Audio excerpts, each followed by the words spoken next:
Blast off. Yay! Oh, boys. So, I got a random question for you. My kids got this quicker than I thought they would. They did get there. It probably took them a full 5 minutes. They answered it. There's 5 options here. They answered the first bit pretty quick. Then they took a while to land on the last 2. But can you lads name me 5 NHL teams whose names do not end with an S? Avalanche. Yes. Kraken. Yep.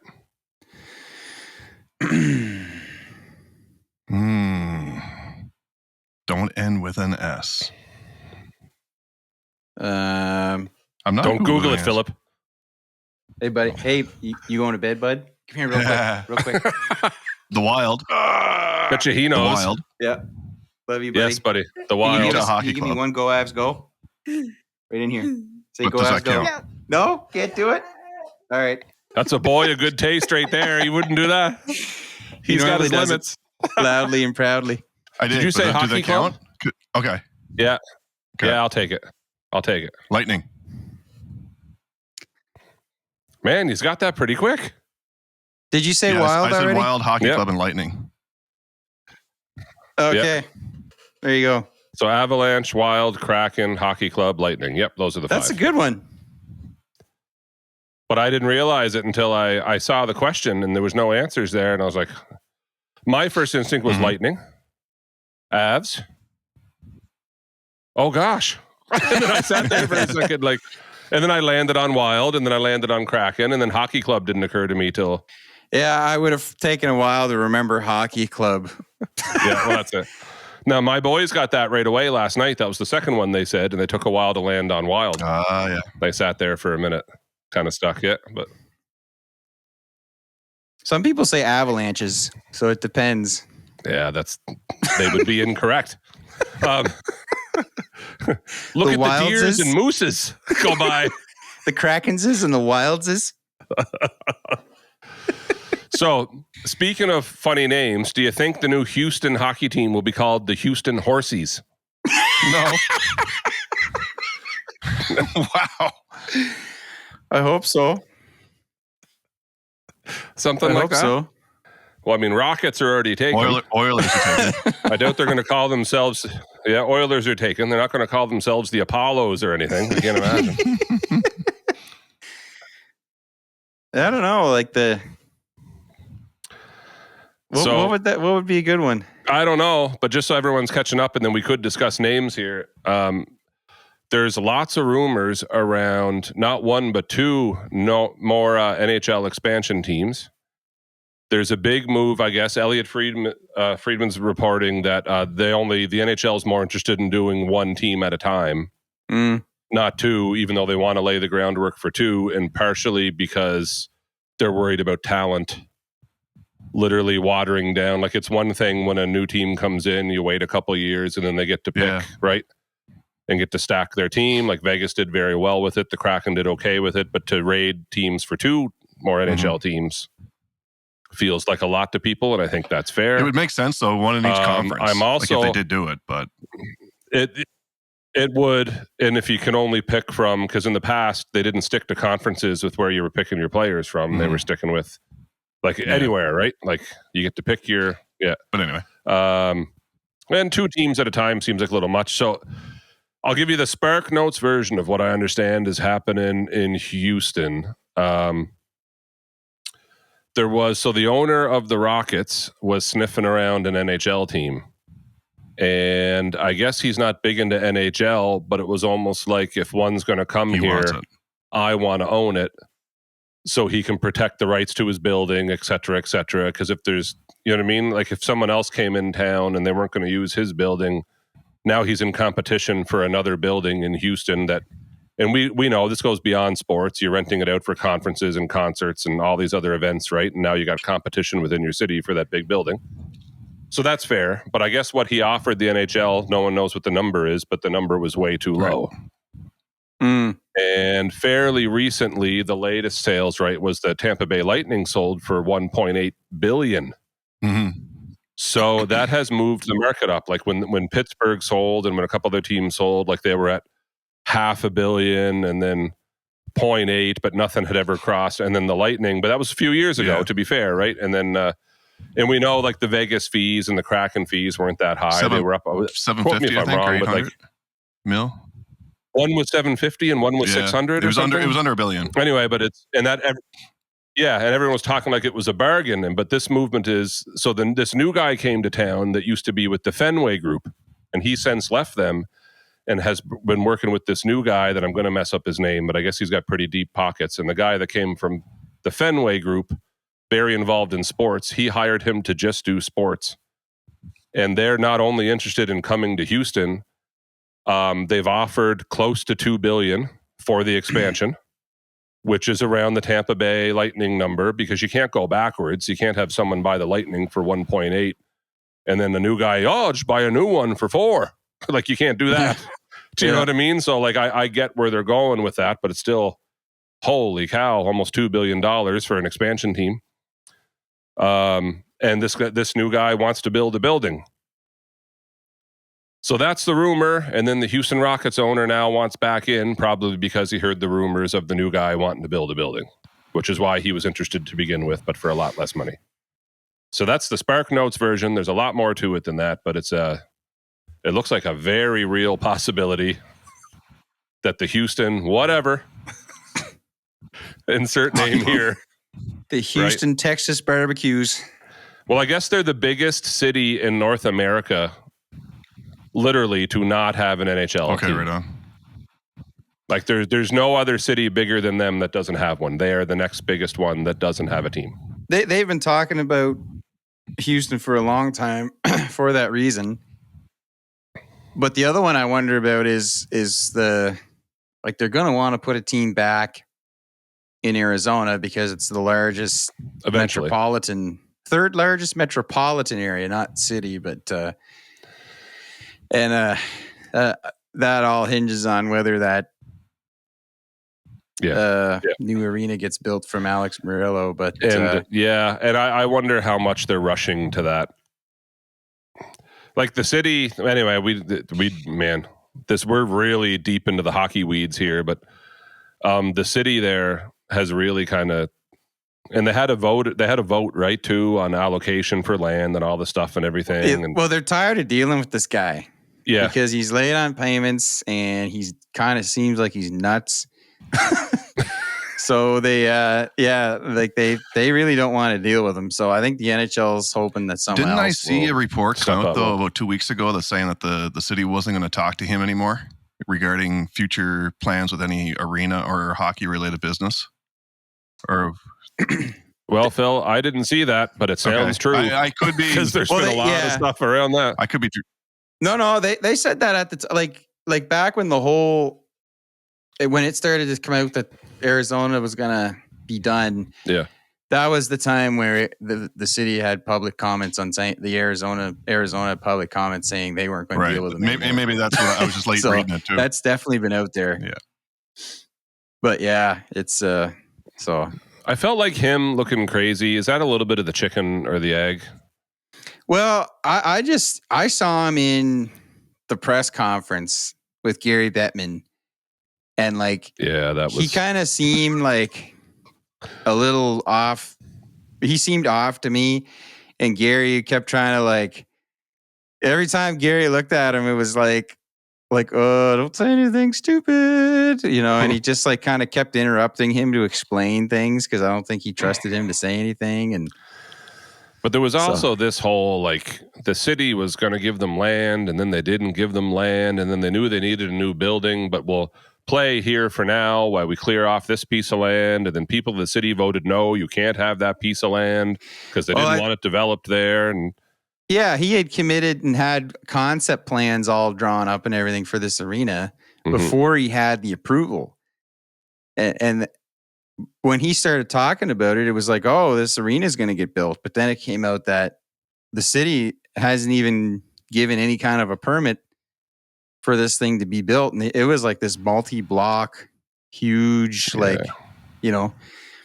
sprawling empire that was more than just an arena. And it turns out the city never thought. They never even voted on it. I saw those drawings at the time. I think we might have talked about it, and it was quite the whoa.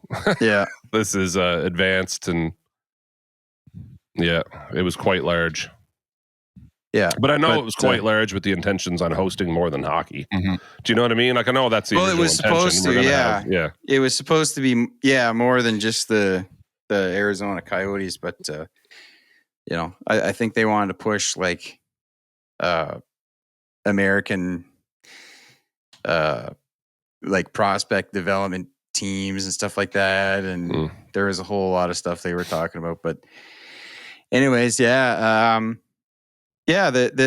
guy, what's his name? Dan Friedkin, the guy who wants to bring the team to Houston. I'm just reading a bit about it. So he owns a English Premier League soccer team. He's worth roughly $6.5 billion himself.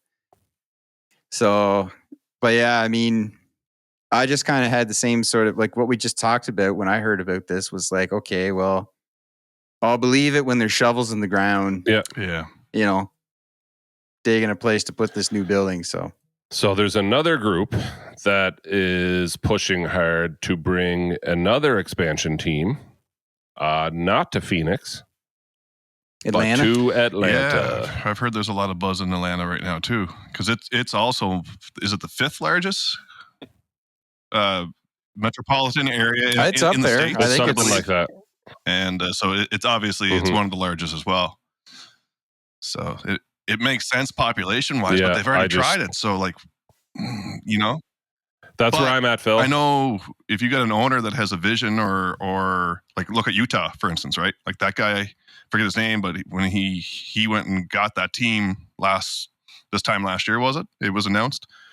Like, you could tell he had passion and everything, and he got the same team basically that the Coyotes had, same players, and now look at them, they're fighting for a playoff spot just because it all starts at the top, right, and trickles down. So if you get the right people involved, I guess it could make a difference. But well, and I also don't want to sound like that guy, but they can't keep going off of pure population and stuff for some of these teams that, like, I don't know a nice way to say, but like, the Florida teams are working because out. They're winning.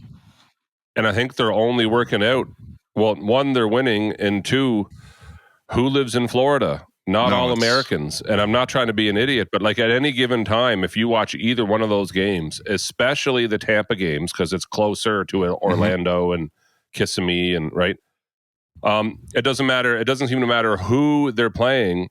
A third of the crowd is wearing the visiting team's jerseys, but the place is full. All the snowbirds. Do you know what I mean? But it's working because they're cheap flights.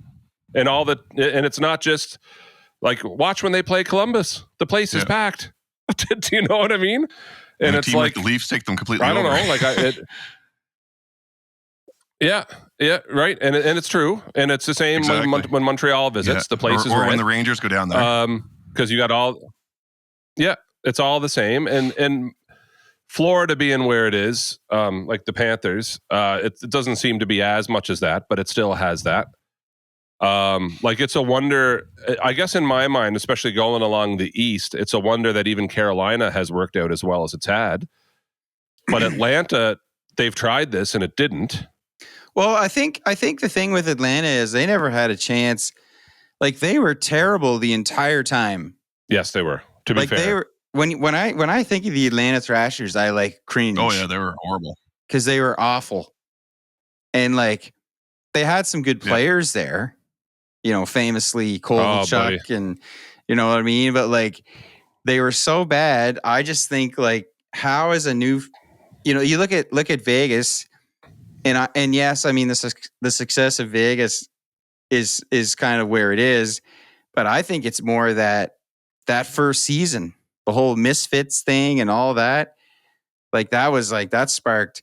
They had a huge amount of fans immediately, And I think, like, that first success where, if you got a new team in town and then it turns out they're good, in that first year, the word spreads and all of a sudden people start going out because it's like, hey, this is a team in my backyard and they're good. Like, I want to you're first on the bandwagon, right?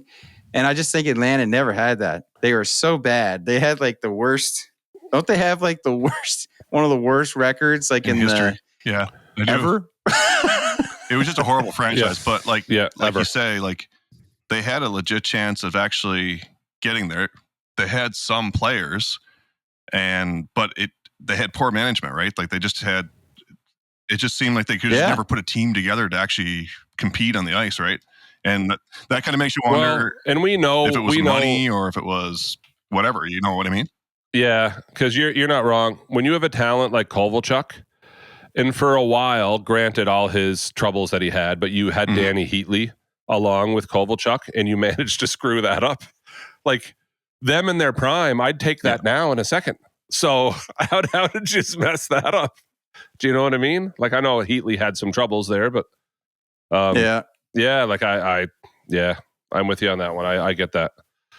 But I do think it's a combination of clientele and you're not wrong. They were terrible. You do have this, I don't know what to call it. I don't, bandwagon's not the right word, but you guys know what I mean. Like I think of, so Phil locally in Miramichi, the Timberwolves last year going on their big run. You go to the arena any other time before last year and the arena's a third full. And all of a sudden, once they're winning, all these fans come out of the woodwork. And I'm not mad at those fans. Like I'm so tired of saying bandwagon stuff, but like I've been a Leafs fan since I was 4 years old, staying up with my mother and my grandmother watching Leafs games, right? And I lived through the Phaneuf era. Do you know what I mean? And I still watched all those games. Me too. Phil knows exactly what I mean. And some of us never left. Do you know what I mean? But when a team's winning, like why would I, and it sounds, so I think of like the Titans are leaving now, right? From Bathurst, and we have the Timberwolves here. It's not just like when people get mad, oh yeah, now you come. Now that they're winning, you come. I've been here but if I'm bringing my wife and 2 kids and I'm going to have $100 night to go to major junior hockey to watch my team get pumped 8-1. Yep. It's not a real fun night out. And there's some there is fans, something to that. Like there's some fans that the Sabres are the exception, but they've just been around so long that like they've sort of fallen out of grace, but like they didn't start out like that way. No, and they've cemented their fans in the Hasek, LaFontaine years. And, right. Like they've been mostly bad, but like, you know, they had some good runs in there. And now they've got this fan base that like is hanging on, and they've had every reason to quit. And there's still a good amount of them like hanging on. And it is rare that I feel bad for a team. Do you know what I mean? Because like I'm a Leafs fan and I should be rooting, but I feel so bad for Sabres fans. And I mean, as a Leafs fan, me and Phil lived it for 5 years, 6 years since the Sundin then it was era, just basically. like. Well, yeah, but you know what I mean? Like, I think of like 2003 to like 2012, 15-ish, where it was like, man, could we draft well? Like, could we get something? Do you know what I mean? Like, we were just clinging on for dear life. Like, it was, you're not kidding. Since Sundin retired, that's what it felt like for quite a while. And then, this is like Vancouver, but this is a tangent, but like, you're talking about the bandwagon fan. Like so I was a complete definition of a bandwagon fan the year that the Blue Jays had Batista and if I forget them all, Donaldson, Edwin. Edwin. He's the lad ran around with like this, going around the bases, right? Shoulder. I got my Donaldson. I got my Donaldson jersey hanging. They had Russ Martin that year and David Price, and they had a wicked team that year. Yes. Tulowitzki. Yeah, it was 2015. Like so I guess that's 10 years ago. I saw the little dump truck got extended there. Oh yeah, Kirky. Yeah. Yeah. Anyway. Yeah, good for him. So that like they put together that team, right? And like I know zero about baseball. I just knew that it was not typical to have a whole lineup that could go up and hit home runs.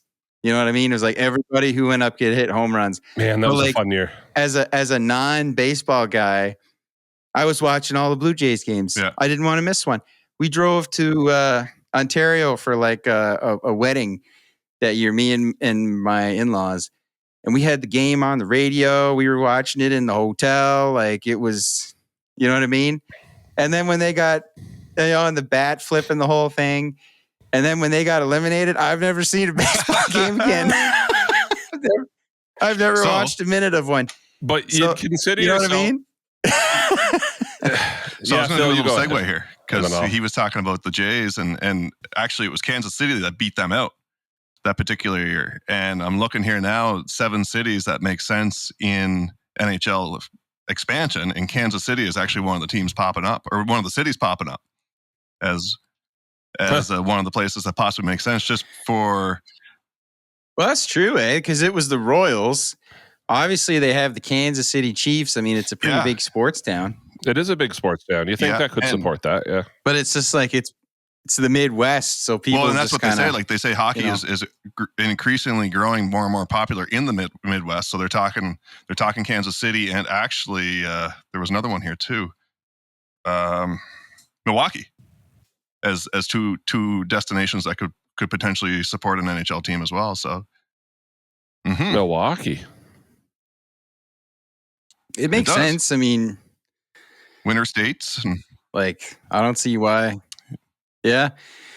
Like, there is hockey teams throughout the Midwest, right? Yeah. You've got them in Colorado and Missouri, even Utah, and Ohio. Like, now you got Utah, Minnesota. Like, it's not like it's a weird place for. Yeah. Now, off topic, but on same topic. I'm not talking about what city could support one and what couldn't. Is 32 not enough? Well, that's what a lot of I love this debate. I love it. Talk to Jeff O'Neill on this one, the TSM, because he said there's already 6 players on every team that shouldn't be in the league. Because there's too many, like it's so watered down, right? Well, it was Gary the other week that said something to the effect of, all the Four Nations Cup showed him is what hockey could feel like every night if there was only 8 teams. Yeah. Yeah. It could be that 16. Good every night. Like, if there was just... Yeah, honestly, because you watered it right down because you have all these players that if this was 10 years ago, they don't make the NHL. The other argument is go to 34 teams or whatever they're going to go to in the NHL and create a 6 or 8 or 10 team Super League that plays for maybe 10 weeks a year and gives us like Four Nations type hockey, but it's individual club teams, you know what I mean? As opposed to countries playing against each other. Now, I would love that. I also heard an argument, Phil, and this will never happen here because NHL, Bettman is going to retire at some point. But you know how, like, with football, soccer overseas, they do have they have tiers. Exactly. And you can be relegated or you can move up like to Premier League, right? And you can have, so like if a team performs very, very well, it's almost like, Jay, so if you had 34 teams, the top 10 play in this league. For this cup, they've been relegated as the best, but the lowest of the best can get demoted. So you're playing to not be last, and the top of the rest can be elevated. That like you can try the Super League next year. So you're also playing for your own. You don't want to take last. It's not about a draft pick. I don't want to move down. I want to stay up. And then you spend the next year trying to, because you are getting into the territory of 16 teams make the playoffs. It's been like that for a long 21 time. Teams, I believe. Before that, we didn't have enough teams to do that, right? But now you have, anyway, you know what I mean? It's top 8 over here and top 8 over there. And now you have 16 that don't make it. You have just as many make it as don't make it. Do you eventually expand the playoffs too? Yeah, because you're getting to a point where the league wants to make money too, right? So when you got teams making the playoffs, you charge more for tickets. You're building packed every night. It adds more money into the pot too, which eventually goes back to players through the revenue sharing and stuff that happens in the NHL, right? So it drives their salaries and everything up. So I think expanding playoffs is good for everything. Whether it's the only thing is expanding playoffs is another round, which is all that much more wear and tear on the body. You'd have to do top 20 or something, right? And have a side playoff. What if you followed the NBA model eventually or something like that? Well, I think do like a play-in tournament. What if you follow like the NBA model or MLB model, where they have almost like a play-in tournament? Like what MLB does, like the wild card weekend or the wild card little mini series, right? Well, they kind of did that in the bubble. When they had the bubble, they did that too. That's right. The NHL did. There is some. So, yeah. But you could do top 15 per conference still. But 2 teams over here and 2 teams over there are having a playoff like a 1 or 2 game playoff or whatever. And then they get the last spot. Or you could do 4 teams if you wanted and whittle it down to 2 and whittle it down to 1 and they get in. In the meantime, the reward to the other teams is they got a break for the week or 2 weeks. Which is kind of the NFL model. You know what I mean? And that's your reward when you look at it that way. Yeah, you got a bye, except you didn't get a bye. You're waiting for your opponent, right? I don't know. Yeah. It's just 34 seems like a lot. I saw Ron McLean a couple of years ago before Utah was named and what are you going to do when they were talking about another expansion. Gary Bettman almost gets offended when Ron McLean talks to him, almost like he's waiting for Ron McLean to give him the gears. And in this instant, it's funny. It's been that way for years. But Ron honestly wasn't trying to give him the gears. He was trying to ask him an honest question. And the question was, and Gary Bettman instantly thought he knew where Ron was going with it, and he wasn't. But it was kind of like, so what do you say to teams like the Toronto Maple Leafs now, who all they hear is chirps like 1967, or even the Montreal Canadiens, who it hasn't been since 93, right? That when's the last time you won one, your original 6 team, yada, yada, yada. But every year that goes by, as you add more teams, it is arguably harder to win one. So you have the 2 winningest franchises in the NHL who haven't won in over 30 years and won, 1967, right?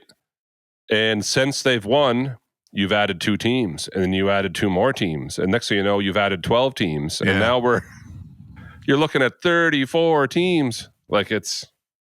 Yeah, in terms of quality, I don't like it. I mean, I look at Colorado, who's used this season 47 players, which is 15 or 20 more than most teams. Mm-hmm. So with injuries now, the trading guys too adds to that. But I just look at, especially with the way the salary cap is, before the Rantanen trade, they were one of the more top-heavy teams that people said they don't have enough depth. And so, if they had a couple of injuries, the 4th line was the first line of the Colorado Eagles. You know what I mean? It's like an entire AHL line after a couple of injuries.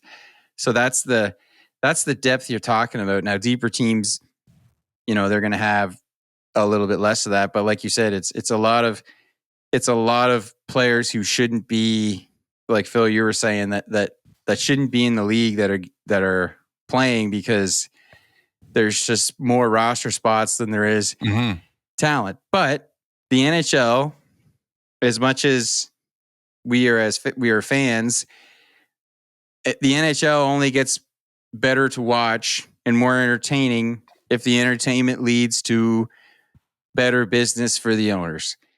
And so if expanding teams means people are going to continue to fill new arenas, I mean, as long as they're going to go and support their team and be behind them, regardless of how good they are, then I just think they're going to keep on doing it because, I mean, I'm sure there's people that have the integrity of the game and all that kind of stuff and wanted to keep it important. But if people are going to go buy tickets, go support the team and get the merch and whatever, it's a revenue-driven game. Yeah, unfortunately, it really is. Yeah, it is. Yeah, it's a business. Yeah. So that kind of leads to the expanded playoffs. As a fan, I don't like it because I'm getting tired of the Stanley Cup final, and you got last year you had Matthew Tkachuk he could barely play. He couldn't play. Or no, sorry. That was 2 years ago. Am I getting that mixed up with the previous year? He broke a sternum, wasn't it? Yes. Yeah, sternum or ribs or something. And then you find out these long list of injuries that guys are playing with in the Stanley Cup final. And it's like we celebrate. It's like, oh man, these guys are so tough. And wow, it's unbelievable. It's like they just kind of turn into like slog fest, and there's a lot of heart and there's a lot of emotion and soul put into it. But it's kind of like, it would be great if the Stanley Cup final could be played like at the level that the Four Nations sort of is played at, where it's just like the two best teams playing the absolute best they can with all of their best players at the highest possible level. And I think if you expand it and add another round, it's just like, it's just taking more gas you're playing out of the tank. So you're saying, and I'm going to be agreeing with you here. So Stanley Cup final, 4 rounds. We have arguably 2 watered down teams from what they could be playing each other after they've just played aggressive, grueling hockey for the last 8 weeks.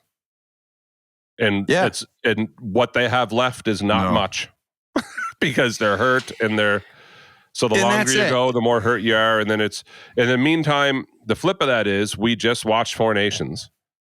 In the game where Canada lost to the U.S., win or lose, that very first period was the single best period of hockey I know I've seen in over 20 years. Right. And it was unreal. And like, I know, like, you can't compare the NHL franchise team to super teams like Team Canada and the Team US. I just mean, you had, like, what I'm saying from that is, like, you've got your best players playing at their highest level. I mean, it's a mid-season tournament game of the year. Yet, right. And it was like Stanley Cup final type of vibe where everyone was healthy. Yep. And it was just everybody was healthy, yeah. You know what I mean? And we don't normally get that in the Stanley. It's already the hardest trophy in sports to win. Yeah. But I just think adding more teams, and I'm not saying not to, I'm actually someone falling in the middle. Because I do get the financial driven. If it wasn't for people making money and owning these teams, we wouldn't have the NHL, right? So it goes 2 ways, and you wouldn't have, as adults, guys striving to be NHL players, scoring a big contract and knowing I'm going to wreck my body for the next 15 years, but I'm going to be set for the rest of my life. You lose all that, right? Yeah. But it's already, and I tell people, it's easily the hardest championship to win in sports, a team sport, I think.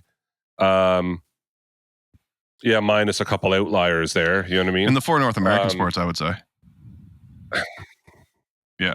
Easily. Like, I was looking at data today of the likelihood of a tennis player winning compared to, I couldn't believe how low the percentage was of an F1 driver. Like, there's been almost 800 drivers in the history of Formula One. Out of almost 800 drivers, 4.8% of them have been a world champion. That's it. And it's like, whoa.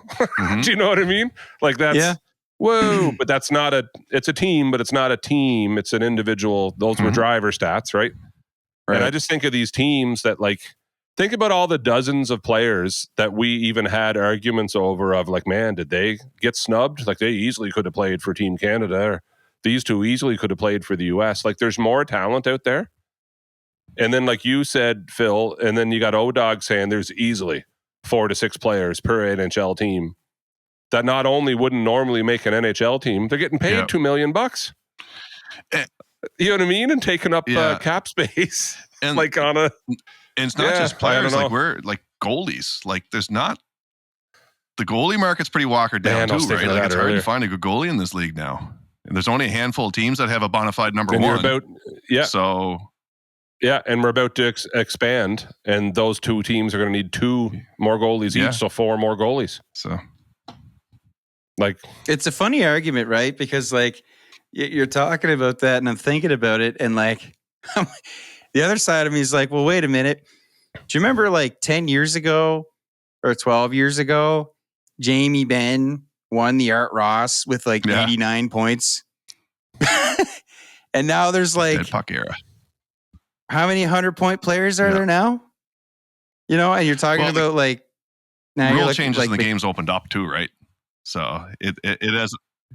And that is the players part have of gotten it. faster. Like, but look at McKinnon, Makar, those boys. Well, yes, but so Phil, can I asterisk that though? I agree with McDavid, McKinnon, Makar. They've gotten faster, right? So the elite players have stayed elite, have learned new tricks, have emulated their heroes and figured new stuff out. You know what I mean? Like we watch Austin Matthews move on almost a nightly basis.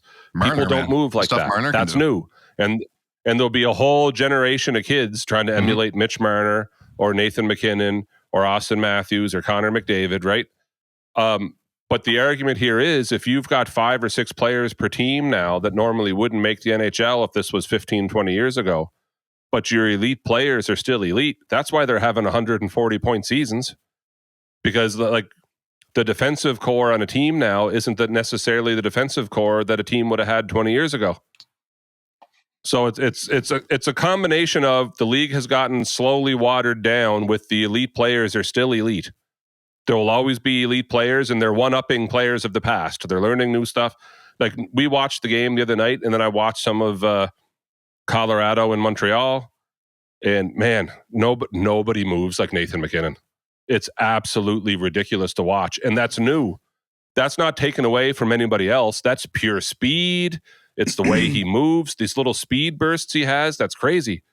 But if you put him in a league 20 years ago, I think he's still elite. Do you know what I mean? I think he's still in the All-Star game. I think he's still getting awards. I think he's still... But if we're arguing now that you've added all these teams and you've accidentally watered down the league, does he have 20 points less a season if it's 20 years ago? Which is still elite numbers for 20 years ago. I totally get you. He's still elite, but it's kind of like this combination of, you know what I mean? The good players are still good and they're getting better, but the bad players are worse. Like it's kind of... I don't know. Look at all the teams that struggle with a fourth line. They can't figure it out. I looked it up because I was curious. So last year, there were 9 players that got over 100 points. 9. There's holy cow. So the first, 5 of them were between 100 and 110. And then the top 4 go between 120 and 144. So they're kind of like, they were sort of in their own kind of tier, but like 9 of them. But then, so let's say 90 points, because compared to this 89 points I was talking about with Jamie Benn. So players with at least 90 points was 17 last year. That's up so too, isn't it? You know what I mean? Yep. I'm sure it is. Now I'm going to try to find. No, I heard this year goal scoring went down. What you're saying is, and points, yeah, a little bit, yeah. I think it's noticeable without even looking. Like the goals totals have been. It was 87, 2014, 2015. Jamie Benn wins the Art Ross with 87 points. John Tavares is right behind him with 86. Sidney Crosby 84. Alex Ovechkin 81. That's crazy to imagine now. And now 10 years later. Do you know what's wild? Speaking of Ovi, he played through this era of lower point totals and all this stuff, and he's still only 6 behind Gretzky. That's wild. Yeah. Man. Oh yeah. Crazy. The production into his 30s too is also just unreal. But yes, you're completely right. Anyway, so I'm not even saying that to disprove a point, but it's interesting how the scoring is up, the players seem to be better, but yet the teams as a whole seem to overall look not as good as they used to. Like depth-wise. So it's just an interesting, yeah. You know what I mean? A couple of weeks ago, Jay, you said, like, up until the trade deadline, like, there you are, an Avalanche fan. Who are you to judge? You just have one line that scores goals, and you play the poor guys 25 minutes a night. One line. And I'm sitting here, man, as a Leafs fan, we have 2. You're still supposed to be running 4 lines. Do you know what I mean? And it's like, back in the day, 3 of your 4 lines scored, and the 4th was a hard checking line. That's what they were for.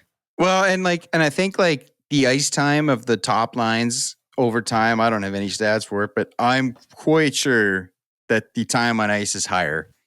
I'm assuming. Part of that too is just players looking after themselves. Like in terms of athletes, hockey players they continue to be better athletes.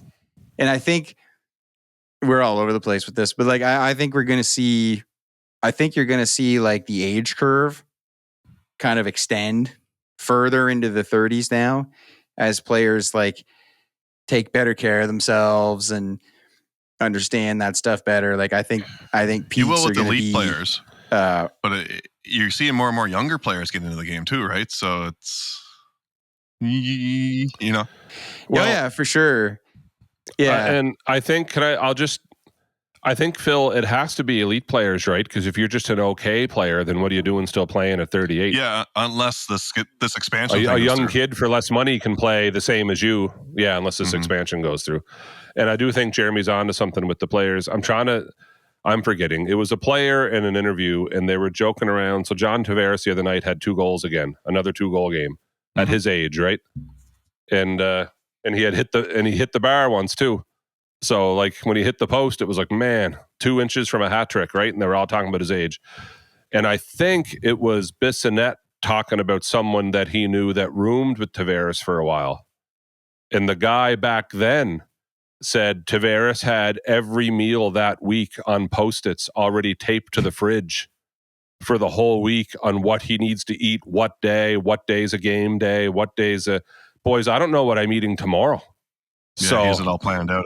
Yeah, do you know what I mean? Like that is how well these guys are taking care of themselves. There's a couple years ago that Nikita Zadorov had an interview. It was I think he did it in Russia. And so someone caught it, translated it. And I find the European players when they're back home, I don't know if they just think no one's going to see it because it's a local newspaper or something, but like they tend to be more open than it gets on the internet and someone finds it. And it's like just Ovechkin's rap video, right? Yeah. It's going to get out there.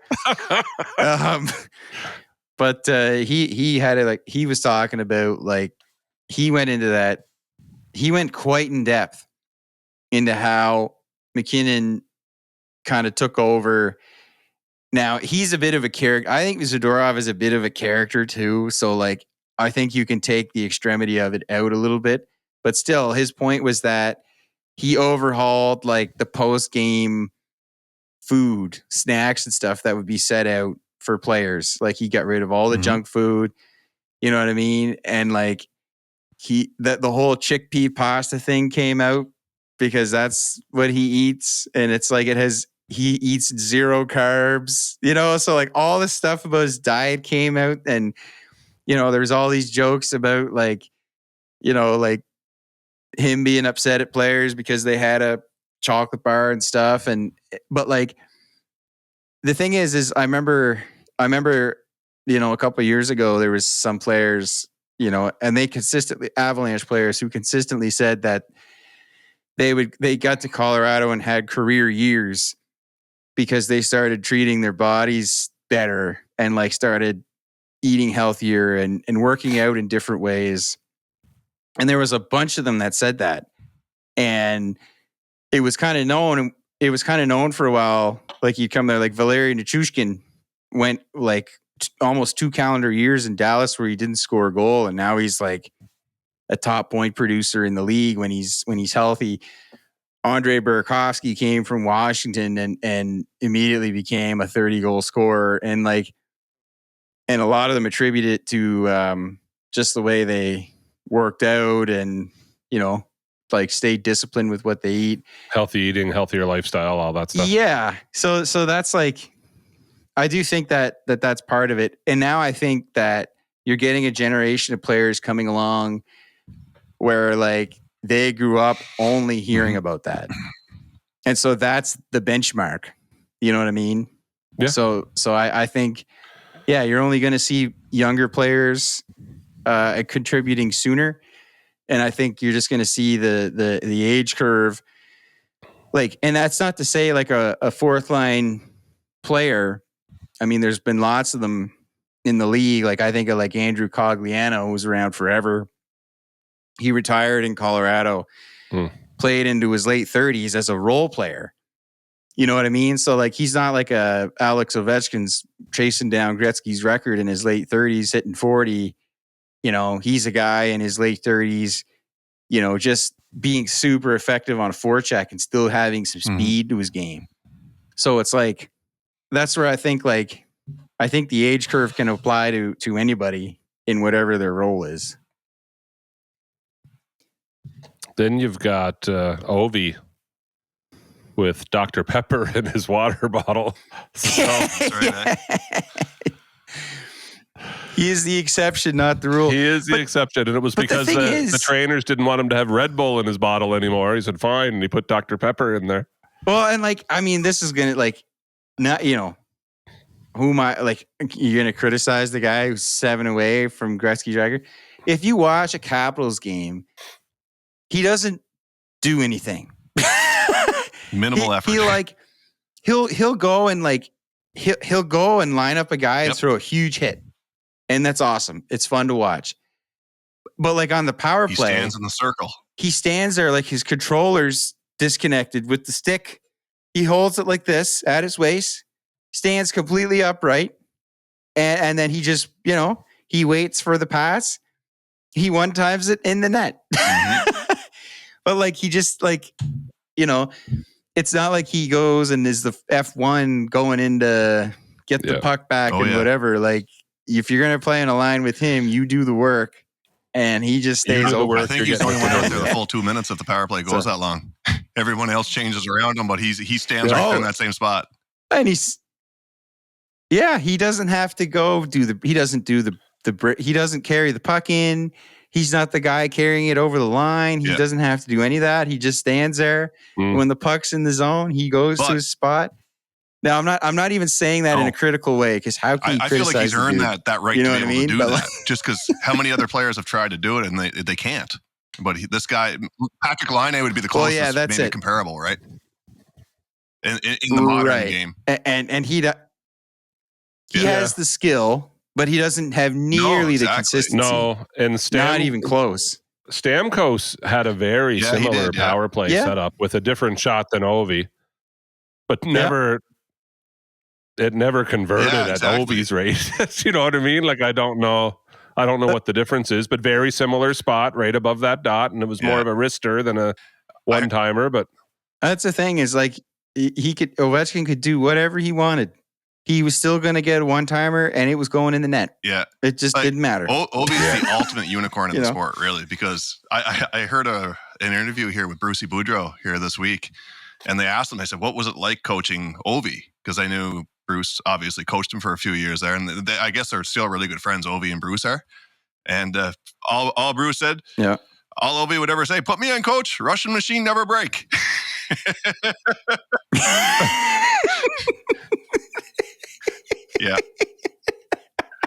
Yeah. I can see that. Well, I don't doubt that at all. The longest he's been out was when he broke his leg, and he still came back, 2-3 weeks early? Like the guy's insane. Schedule, like there's something special. Yeah, it is. Like, it's wild. It's insane. So speaking of injuries and special guys, Connor McDavid's hurt. Leon Draisaitl's hurt. And correct me if I'm wrong, is Skinner not also out? Concussion. Or he left the game the other night with a concussion anyway. The concussion spotter got him. At least concussion protocols. So maybe we'll end with this, but should the Oilers fans be worried, or do you think it's just kind of like, guys, give it a week? Standings? That'll be fine. Not long term. I don't think so. I don't think they have to worry. They're second in the Pacific. They're 3 points behind Vegas. They're kind of flip-flopping with Los Angeles on who's going to get home ice in round one, but they're basically second and third. They've been doing that for a while. The thing is, the Pacific is way less, deep than the Central. So like the wild card teams are just Central teams. They got a 10-point buffer on Calgary, who's in fourth. So like they're not going to fall out unless like it's an 18-wheeler. Exactly. Like, yeah. Now, do you worry about McDavid in the sense that like McDavid doesn't leave a game? Do you know what I mean? Like, he seems to be the type that whatever that injury is, the guy'd have to be on his deathbed to say, like, yeah, I got to go. So, like, does that worry Oilers fans because he doesn't just do that? Or is this precautionary because playoffs are right around the corner? I want to say it's more precautionary and they're trying to rest him because, like we sort of talked about it the other week, and it's not to get into this again. But, like, he... so weird to say. He's 4th in the league in scoring with 90 points, and he's having a down year. So I don't want to get it. You know, I'm not. That's not my opinion. I'm just saying that seems to be the overall sentiment. So I think they're just going to rest him. I think it's sort of a similar thing with Draisaitl. Like, if this was round 1, I'm pretty sure they'd be playing. So I don't think there's much to read into that. They still got 12 games to them looking here. So, you know, rest them for a half a dozen games and then let them play the final stretch to get going again. And if it works out to be that way with their injuries and stuff. And yeah, exactly. They're So it's interesting because, like, you definitely don't see them. I can't remember the last time I've seen the both of them out, you know. But they did win. I think they won last night. I think they have a streak of 1 win. So they won their last game, whoever it was they played. Which they did play last night, didn't they? Yeah, they played. Yeah, I don't remember who they were playing. Seattle, I'm pretty sure they won. There you go. So they're 6-3-1 in their last 10. It's not horrible. So yeah. On a last change the topic again, but maybe we'll end this way because kind of a not so nice but nice. We don't talk about the Montreal Canadiens very much, but I think we'd all be in agreement that Brendan Gallagher would be a keeper if you had him. You are teeing me up here because I watched them last night. Well, Montreal lost, a hard-fought loss, right? To Colorado.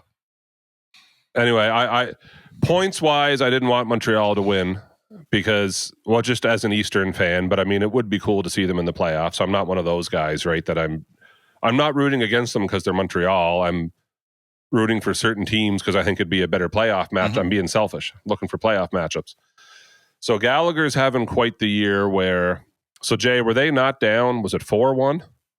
Yeah, in the third. In the third. And then score 3 goals in under 5 minutes of each other? Yeah. Oh, yeah. So Gallagher, very recently, his wife just had a baby.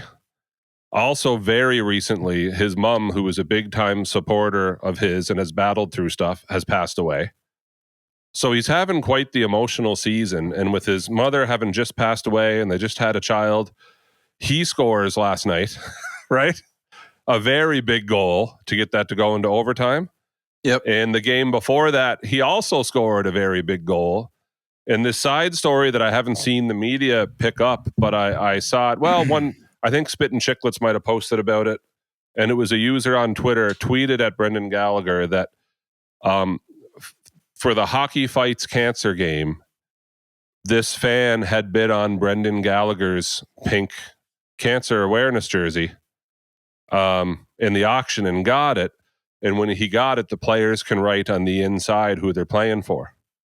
And Brendan Gallagher had written with Sharpie inside his jersey, "I'm playing for my mom."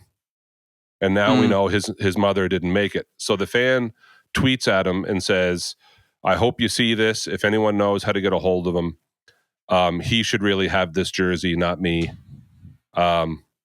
A really nice gesture. Anyway, Brendan Gallagher did see it, tweeted back at him. The Montreal Canadiens are taking care of it. The last regular season game of the year, the guy's coming in. Brendan Gallagher's having him down on the ice, and they're doing a jersey swap. He's going to gift him another jersey. Wow. To get the jersey. But it was just kind of like a nice... Yeah. That's nice. That doesn't happen very much anymore, right? Nice. Stuff like that. Yeah. Yeah. Well, and it kind of like that sort of, I think, in a weird way, seems to sum up the Canadiens this season. Now, I've seen a few games, and they don't quit. The last like you know how every team they play each other twice, one in each for like East versus West, right? So they played exactly the same as they did earlier in the season. They were down 4-1, and it was like the Avs kind of had it like they were really dominating right up until the midway point of the third period. But like the Canadian, like they don't give up. They're a bunch of young guys. It's Nick Suzuki. It's Cole Caulfield. Now they got Alex Newhook, Andre Waugh, Hudson's fun to watch. Yeah, they got Lane Hudson playing well in coming net right on now for them. Like, yeah, yes, he is. Yeah, and they got that Jakub Dobish guy who looks like he could be a stud goalie. You know, so they just don't quit. And they didn't give up, and they really caught Colorado flat-footed in a 4-1 game, having played their third game in 4 days, all on a road trip. I think they were kind of like, all right, you know, like we dominated these guys, we shut them down. They went to sleep a little bit, and then it's bang, bang, bang. We want to go home. Yeah. You know what I mean? Like we're up 4-1. Bang, bang, bang. They crash the net. They just get these real heart soul type Brendan Gallagher type goals. The building's going insane. Nothing like Montreal, man, when that place goes nuts. Like I hate to say it as a Leafs fan, but it's wild, man. Yeah, it is something else. Amanda and I had that same conversation last night, Phil, and I said, say what you want about the Montreal fans. Yeah. But I'm jealous. Especially like the Montreal man was insane. Like every time Montembeault made a save, like the place just erupted, or anytime like the Habs scored, like just instant, like just boom, like it was there, right? Like, well, and I'm a Leafs fan, and the first 10 rows in our arena is full of suits. Yeah, it's true. Do you know what I mean? It's only going to get worse. And there's no noise, and Austin Matthews and it's only going to get worse. They've upped the ticket prices, and in Montreal, it's so loud. It's awesome. Like I'm not growling. I'm jealous. I am too. Like it's so loud, and they're so behind their team, and they're cheering for everything, and they're booing for everything. And I don't know if that's true. I think the Leafs fans are pretty good rivals. There, like they would rival the Bell Center when they play in Buffalo. Yeah. Been playing Buffalo, Jokes aside, listen to when they play Buffalo. Listen to what in Buffalo. In Ottawa, not in Toronto, but in Ottawa, it's just kind of the same too. Yeah. But but just since you brought up Montreal, like I was watching these guys last night, and I'm like, man, this is a fun team. This is a team that, like, if I was a fan, I'd be really excited. Like, they're at the stage where they can have a comeback like that against a really good team, and it's really exciting. I mean, they're not like, they still have a long way to go in terms of maturity. Like they have these fun bursts and stuff, but like in terms of being a long, season long successful team, you know, they've got a lot of maturing to do. Kind of similar to the Senators. Yep. You know, like you can see these bursts where they can just pour on a lot of offense, but the rest of it's got to come too, right? Like just the maturity in the game. They're fun. But yeah, they I guess unfortunately for you guys, I think they're going to be a bigger story as time goes on. They got all the pieces, but they're just young. I do. I said that last year to a couple fans. I was like, jokes aside with all the chirping, I said, if not next year, the year after, and the year after that, I said, there's nothing but upside there. It's not going to go down. It's going to go up. Yeah, like if that core stays together, like let's say they don't win for a while. I mean, that core is going to be kind of going through, you know, like what the Leafs are currently in the middle of, where like, you know, they're if that core stays together, I can see them like having a lot of expectations in the future, a lot of playoff disappointment while they figure it out. But it depends on the team. It's funny to say that because like Alex Newhook, quick, and then other teams don't. Like look at the Leafs and look at Florida. Like, you know what I mean? Like Florida seemed to figure it out within a couple of years. I guess Toronto's now 6-7 years at the same recipe, right?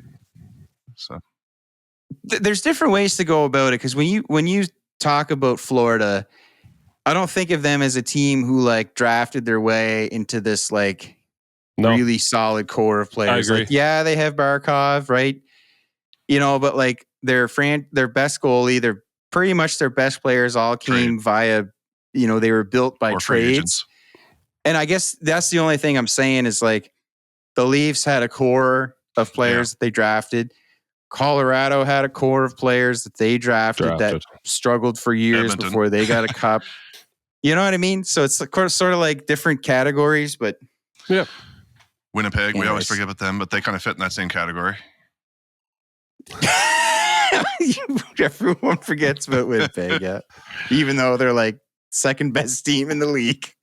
But that's true, though. It's weird. Winnipeg is kind of like the Western Bruins. You know what I mean? Like, how much success has the Bruins had lately in the playoffs? Like, I see what a you little mean. bit more than the Leafs, but not a whole lot. Like, you know what I mean? Like, they make it to the second round, and then either Florida or Tampa Bay kills them. Yeah, and like I mean, there's a huge amount. To me, I know a lot of people are. Some people are picking the Jets. There is a huge amount of pressure after what happened last year. Where they got smoked by Colorado in the first round, absolutely steamrolled them, and they were supposed to be like cup favorites, and like with an unbeatable goalie, and they shredded Hellebuck. They just picked the Jets apart. So it's like, to me, like, yeah, okay, great regular season. I've seen them a lot because they're in the Central, but like, you gotta put it together now. Like, you can't. You know what I mean? Especially too, where they're first in the Central. Like, they're at least going to play the second wildcard team, which is going to end up being either the Blues, the Flames, maybe the Canucks. I don't know. But like, they got to win that. Whoever that is, there's a lot of pressure on them to win. Yeah. All right. So yeah. On that note, keep your head up. Keep your stick up in place. All right, lads. All right. See you next time, boys. Our first YouTube only episode. That's right. Look at that. Yeah. Whatever that means. Sorry, everybody.